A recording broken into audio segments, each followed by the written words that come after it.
తప్పకుండా తల్లి. అదే విధంగా పోయిన సంవత్సరం నువ్వు చెక్కినట్టుగా వర్షాలు చాలా చక్కగా కొడతాయి, కాడికొండలు సస్యవృద్ధి చాలా బాగుంటుంది అని తెలియజేశావు. ఈ సంవత్సరం రాబోయే సంవత్సరంలో ఎంత ఆనందంగా ఉంటుంది, ఆనందంగా ఉండడానికి నువ్వు ఏం ఆశీర్వదిస్తావు తల్లి? ఈ ఏడు వర్షాలు తప్పగా కురుస్తాయి, పాడి పంటలు కూడా సమృద్ధిలా ఉండే చూసే భారం నాది.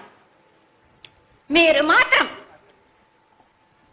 5 వారాలు నాకు పప్పు బెల్లం పలహారాలతోటిగా నాకు ఎట్టి విధంగా నాకు ఈ జాతర జరిపించారు. నాకు అట్టి విధంగా నాకు కొల్లారి నుంచి బాల బచ్చల దగ్గర నుంచి నా ముందుకొచ్చి నాకు కడిబడి సాకబోసి నాకు పసుపు కుంకులముతోటి నన్ను ఆనందపరచండి. నాకు సంతోషంగా ఆనందంగా అందుకొని మీరు కోరిందల్లా కొంగు బంగారం చేసే మహంకాళిని నేను. అమ్మా, నువ్వు ఆ ఈశ్వరుడికి చెంగడి నీళ్ళు ఎంత సంతోషమో ఆ విధంగా సంతోషమైనటువంటి తల్లివి కాబట్టి నీకు ప్రతి ఒక్క ఇంటి నుంచి శాఖలు సమర్పించడం ఎంత గొప్ప విశేషం తల్లి. నిరాడంబరతకి ఇది నీ యొక్క గొప్పతనం తల్లి.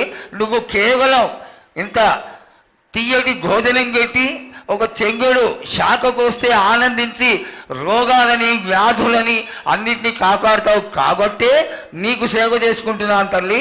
నీ పూజలన్నీ తప్పకుండా చేయిస్తాం.